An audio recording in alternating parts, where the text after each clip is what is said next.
This is one of the harshest environments on Earth. High in the Andes, these salt flats appear desolate, but they have become the front line of the most significant resource conflict of our time. This region is the Lithium Triangle. As the chart shows, Argentina, Bolivia, and Chile collectively hold more than 50% of the world's known lithium. This mineral is the non-negotiable requirement for the transition to electric vehicles and renewable energy storage. While the US and Europe relied on free market dynamics to secure their needs, China executed a systematic, state-backed land grab to control the supply before the West even realized the race had begun. Western investors often hesitated, deterred by political shifts and high costs. Chinese firms did the opposite, investing billions of dollars into extraction projects across South America, while their competitors remained on the sidelines. Beijing moved to fill the geopolitical vacuum left by the West, establishing deep state-to-state alliances with nations throughout the global South.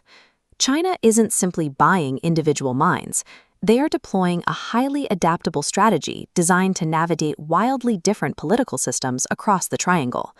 In Argentina, President Javier Milei has opened the door to an investor-friendly, market-driven system. The United States is actively courting this administration. Secretary of State Antony Blinken has prioritized Argentina as a way to diversify supply chains away from Chinese control. But even in this open market, Chinese companies are winning. They maintain dominance through a strategy of aggressive vertical integration. A single Chinese entity often controls this entire pipeline, from extracting brine at the salt flat to processing the chemicals, manufacturing the battery cells, and assembling the final vehicle. When raw lithium prices plummet, fragmented Western mining companies often go bankrupt. But for an integrated Chinese firm, the steady profits from car sales easily absorb the losses at the mine. In a purely open market, Western companies playing by traditional rules cannot compete with state-backed, fully integrated monopolies. Bolivia presents a different challenge. President Luis Arce maintains a strict model where the state must own 51% of any lithium project. While Western firms struggled to navigate this closed system, a Chinese consortium recently secured a massive $1 billion deal. Accessing these reserves required overcoming a massive engineering hurdle. Traditional extraction relies on giant evaporation ponds that take up to 18 months to yield results and waste enormous amounts of groundwater. China won the contract by offering a technological silver bullet, direct lithium extraction, or DLE. This comparison shows the difference. On the left, the traditional slow evaporation pool. On the right, the DLE system rapidly filtering lithium particles from the brine. DLE turns a process that used to take a year and a half into a matter of days.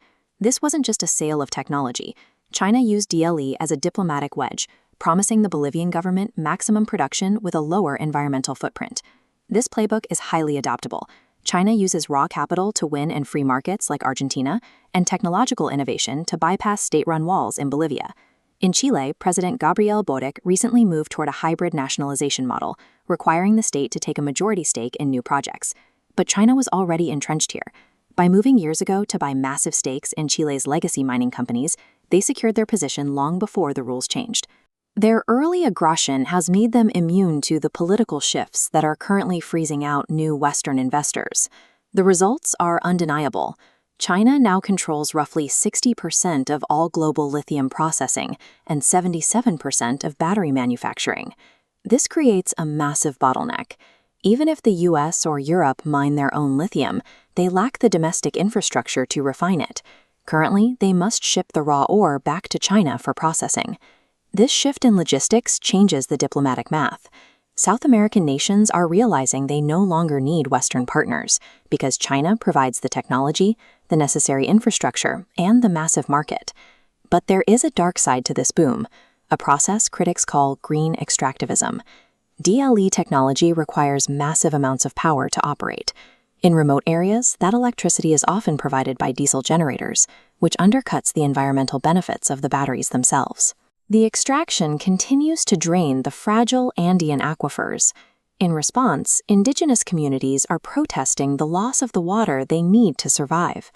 The energy transition is a geopolitical resource war. By locking down the Lithium Triangle, China has secured the raw materials and the processing capacity required to control the global energy market for the foreseeable future.